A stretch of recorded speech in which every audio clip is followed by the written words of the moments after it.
এটা চিনতে পারছো বড় মাসি? মা গো মা, এসব তুই কি বলছিস ফিরকি? আমি না কিছু বুঝতে পারছি না। তুমি জানতে চাইবে না এই নুপুরটা আমি কোথা থেকে পেলাম? আচ্ছা বেশ, আমি না হয় বলি। এই নুপুরটা তোমার খুব পরিচিত একটা জায়গা থেকে আমি খুঁজে পেয়েছি,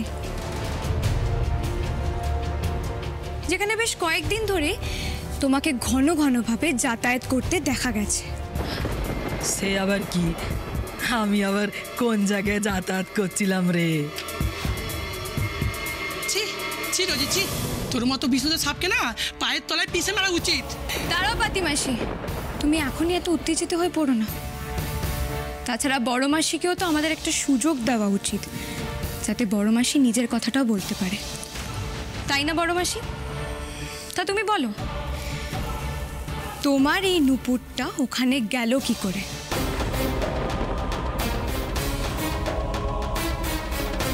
ফিরকি ফিরকি রে, তোরা এসব কি বলছিস বলতো? আমি তো কিচ্ছু বুঝতে পারছি না রে। একদম চালাকি করার চেষ্টা করবি না, কারণ তুই চালাক নোস। তুই অত্যন্ত বোকা এবং অসৎ, তাই এরকম ভুল তুই করেই থাকবি। এই নুপুরটাই তার প্রমাণ। দিদি, আপনারা কি বলছেন? সত্যি বলছি, আমি কিচ্ছু বুঝতে পারছি না। বিশ্বাস করুন, এ নুপুর আমার কেন হবে? ফিরকি বিশ্বাস কর, এ নুপুর আমার নয় রে, আমার নয়। তোমার নয়? না, বলছি তো আমার না। বিশ্বাস হচ্ছে না তো? এ দেখ, আমার পায়ে নুপুর আছে।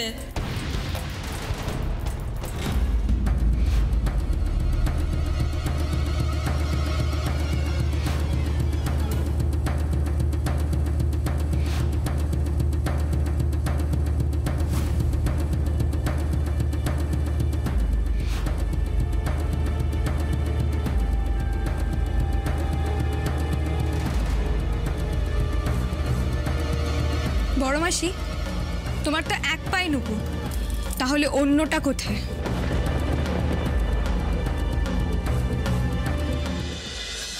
আপনি আপনি ফিরকির আসল মা? হ্যাঁ লক্ষ্মী, আমি ফিরকির সেই অভাগী মা, যে 10 মাস 10 দিন পেটে রেখেছিল। কিন্তু আমার এমনই দুর্ভাগ্য, আমি আমার সন্তানকে নিজের কাছে আগলে রাখতে পারলাম না। কিন্তু এই কথাটা আপনি আমাকে আগে কেন বলেননি? ভয় পেয়েছিলাম লক্ষ্মী, বিশ্বাস করো, আমি আমি খুব ভয় পেয়ে গেছিলাম।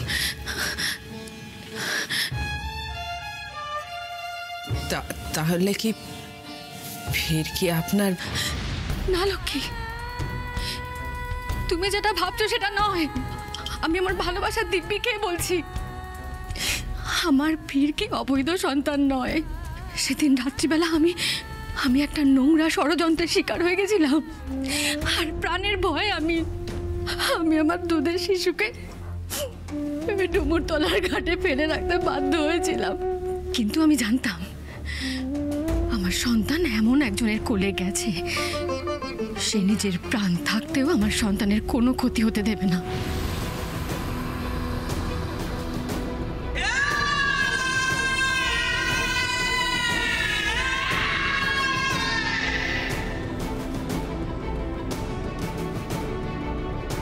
তারপর থেকে আমি তোমাদের কত খুঁজেছি জানো? আমার চোখের সামনে না সব সময় সেই দৃশ্যটা ভাসতো। প্রত্যেকটা মানুষের মুখের মধ্যে আমি সেই মুখটাকে খোঁজার চেষ্টা করতাম, যে আমার সন্তানকে রক্ষা করেছে, তাকে প্রাণে বাঁচিয়েছে। কিন্তু আমি খুঁজে পাইনি। তারপর মলয়ের সাথে আমার বিয়ে হয়ে গেল। ও তো ভাস্করদার বন্ধু। সিনা রায় বাড়িতে আমি এতবার এসেছি, সেই ছোট্ট ফিরকিকে আমি এতবার দেখেছি। ওর স্পর্শ, ওর মুখ, ওর কথা, সবকিছুর মধ্যে না আমি না আমার নিজের মেয়ের আভাস পেয়েছিলাম জানো তো, কিন্তু নাগাল পাইনি। আমি বুঝতে পারিনি ওর আসল পরিচয়, কিন্তু সেদিন বুঝলাম, যেদিন তোমাকে আমি ভাস্করদার জন্মদিনে দেখলাম। ও সেদিন এই জন্যই আপনি তাহলে বারবার আমার সঙ্গে কথা বলতে চাইছিলেন। হ্যাঁ লক্ষ্মী, সেই জন্যই তো আমি তোমাদের বাড়ি গিয়েছিলাম। আর সেখানে গিয়ে তোমাদের মুখে যখন সমস্ত ঘটনাটা জানতে পারি, সেদিন আমি নিশ্চিত হলাম তুমি সেই দেবী যে আমার মেয়েকে রক্ষা করেছিলে। তাহলে কি মলয়বাবুই ফিরকির বাবা আর আলিয়া ওর বোন? না লক্ষ্মী, মলয় ফিরকির বাবা নয়।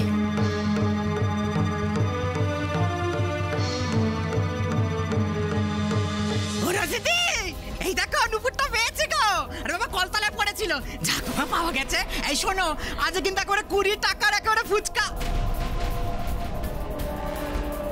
বাবা কি হলো গো, একবারে সবাই মুখ গোমড়া করে বসে আছে। কিছু হয়নি রে রিটা, দে দেখি আমার নুপুরটা দে। এই দেখো গো, দেখো সবাই দেখো, হারিয়ে গেছিল, কলতলায় পড়ে গেছিল, পা থেকে খুলে রিটা পেয়ে আমাকে এনে দিয়েছে ফেরত। ফিরকি, বিশ্বাস হলো তো এবার?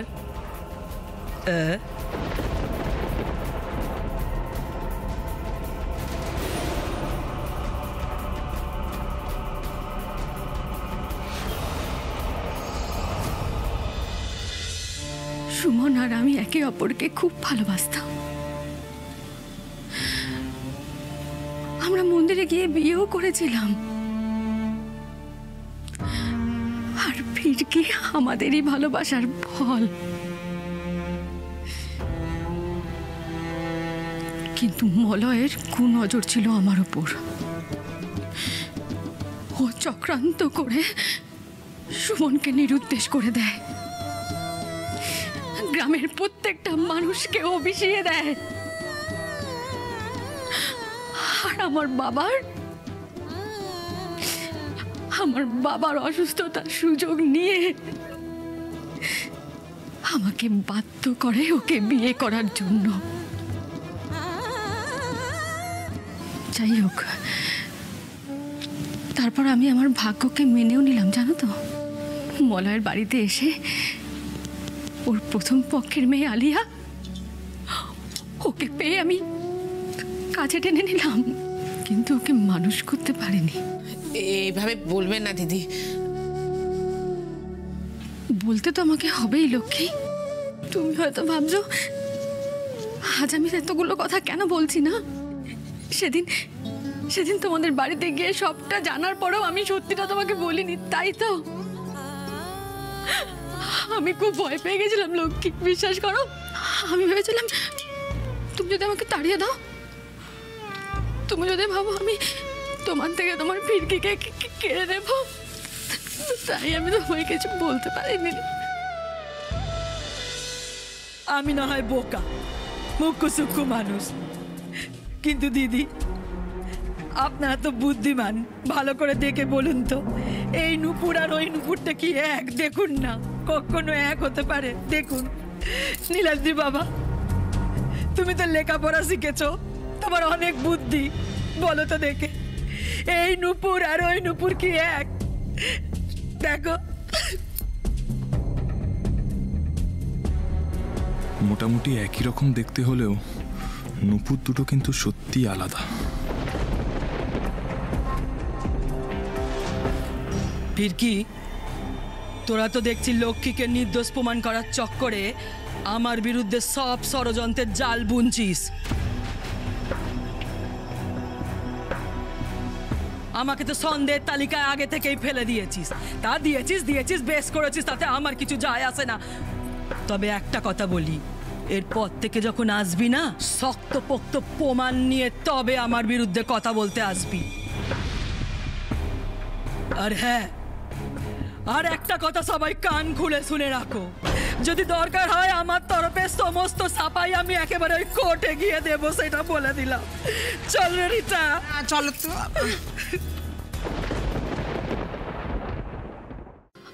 আমাদের সম্পদ, যাকে তুমি এত বছর ধরে আগলে রেখেছো, বউকে করে মানুষ করেছো, রক্ষা করেছো, তার প্রতি আমার থেকে তোমার অনেক বেশি অধিকার লক্ষ্মী, আর সারা জীবন তাই থাকবে। তোমার ছায়া আজ ফিরকির উপর পড়েছিল বলেই ফিরকি বেঁচে আছে, মানুষের মতন মানুষ হয়েছে ফিরকি। তুমি যতদিন না নির্দোষ প্রমাণ হয়ে বাইরে আসছো লক্ষ্মী, ফিরকির পাশে দাঁড়িয়ে ওকে সমস্ত বিপদ থেকে রক্ষা করার দায়িত্ব আমি নিচ্ছি। কিন্তু দিদি, আপনি আপনি ওকে এই কথাটা বলবেন না যে আপনি ওর আসল মা? না লক্ষ্মী, এখন না। ওর বাবা সুমন কোথাও না কোথাও এই অপেক্ষাতেই আছে, আবার আমরা এক হব। তাই সময় সুযোগ মতো তুমি ফিরকিকে সত্যিটা বলো, কারণ ফিরকির উপর সব থেকে বেশি অধিকারটা তো তোমার। আমি আজ নিশ্চিন্ত, কারণ আমি যদি নাও থাকি, আমি জানবো আর ফিরকিকে আগলে রাখার জন্যই পৃথিবীতে কেউ আছে।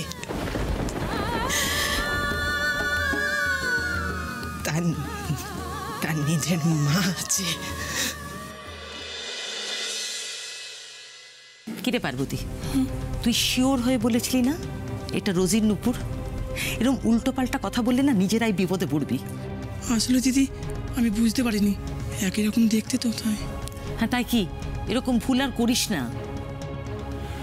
রোজি মাসি এবার নিশ্চিত হয়ে গেল যে ওর দিকে এবার কোনো সন্দেহ তীর আসলেও আসতে পারে। এবার ও নিজের সব প্রমাণ সাজানোর চেষ্টা করবে, আর যদি কোনো প্রমাণ থেকেও থাকে সেটাকে লোপাট করার চেষ্টা করবে। কিন্তু এবার আমরা কি করব?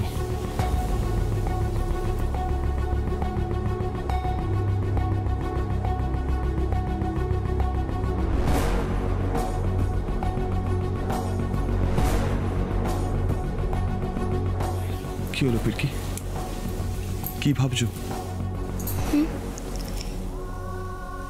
আমি ভাবছি যে এই নুপুরটা যদি বড় মাসির না হয়ে থাকে তাহলে কার?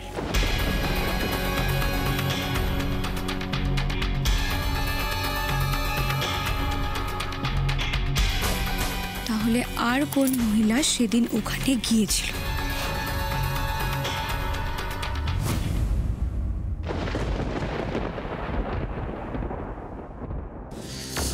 তোমাকে একটা কথা বলতে চাই মা। কি কথা মা? দেখো, ফিরকি সেই 7 সকালে বেরিয়েছে, এখনো বাড়ি ফেরার নামটা নেই। আমার মনে হচ্ছে ওরা নতুন করে আবার কিছু মতলব বাঁধছে।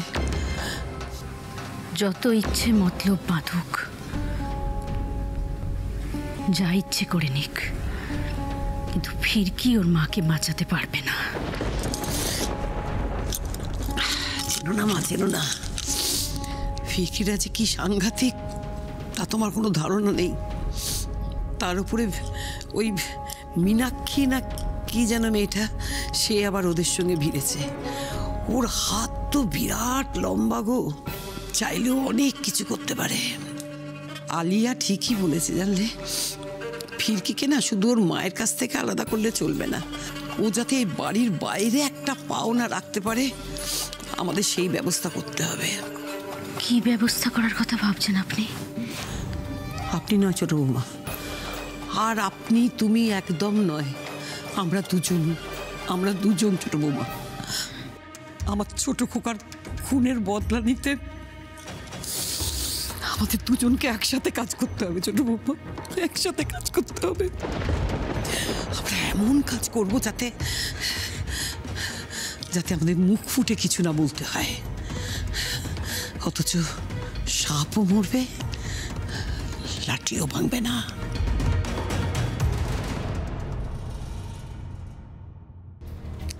Thank you.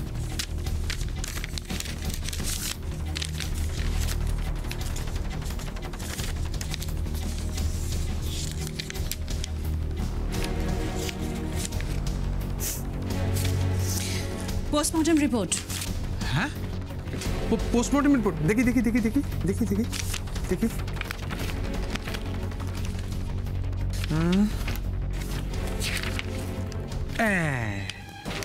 এই দেখুন, এই দেখুন ম্যাডাম, পরিষ্কার করে লেখা রয়েছে যে ছুরি দিয়ে স্ট্যাব করে খুন করা হয়েছে। আর এই রিপোর্টটা কিন্তু লক্ষ্মীর বিরুদ্ধে যাবেই, ডেফিনেটলি যাবে। তবে আমি ভাবছি একটা কথা, ছুরির ফরেন্সিক রিপোর্টের কি হবে ম্যাডাম? কেন?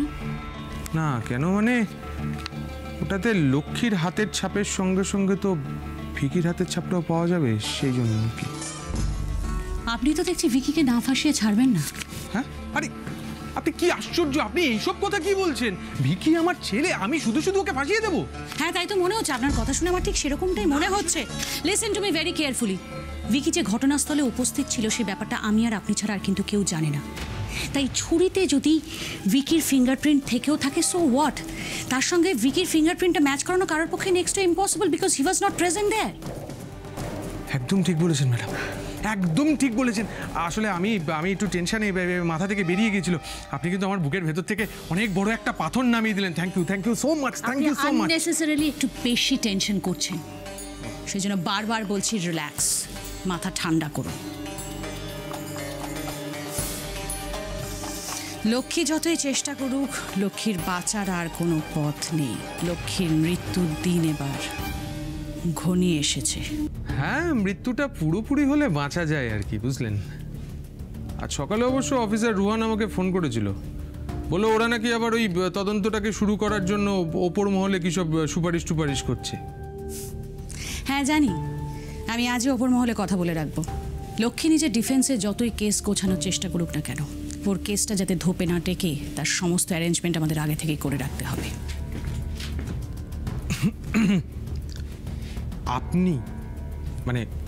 আপনি ওপর মহলে কথা বলবেন? কেন, আপনার কি আমাকে খুব চুনোপুটি মনে হয়? না না, আপনি কিন্তু আমাকে ভুল। Shut up and listen to me very carefully. Bhaskar Sinha রায়কে সবাই যতই সর্বা মনে করুক না কেন, রোমা চ্যাটার্জির ক্ষমতাটা আসলে কতটা সেটা তো ক্রমশ প্রকাশ্য।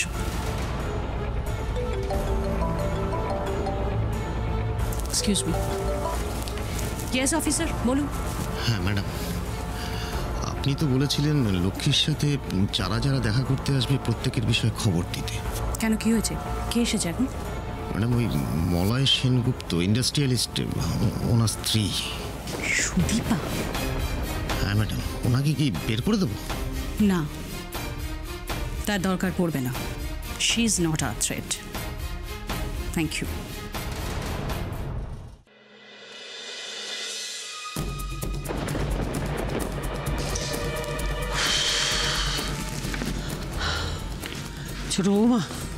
ছোট বৌমা, একেবারে ব্যবস্থা পাকা করে দিয়েছি। আর কোনো চিন্তা নেই মা, ওই ফিরকির সঙ্গে ওর মায়ের শুধু দেখা সাক্ষাৎ বন্ধই নয়, যে ব্যবস্থা করেছি তাতে ওর মায়ের আগে মনে হচ্ছে ফিরকি ওপরে চলে যাবে।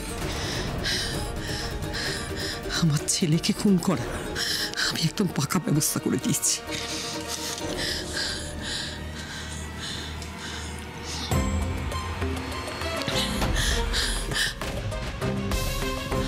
এই যে মহারানী, রাজকার্য করে ফেললেন বুঝি?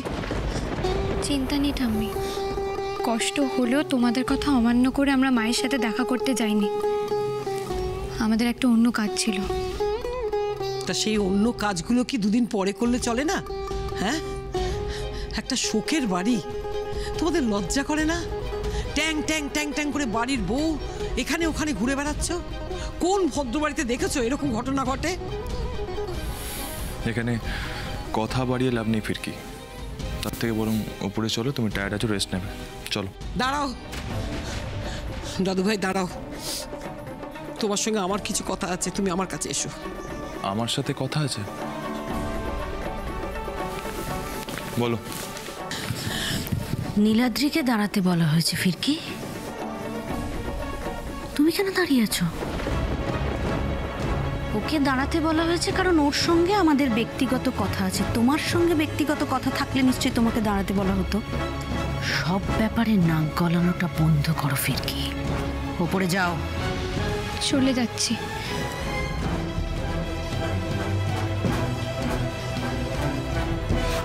এবার আমিও দেখি ফিরকি আজকের পর তোমার বাইরে বেরোনোর ক্ষমতা থাকে কি।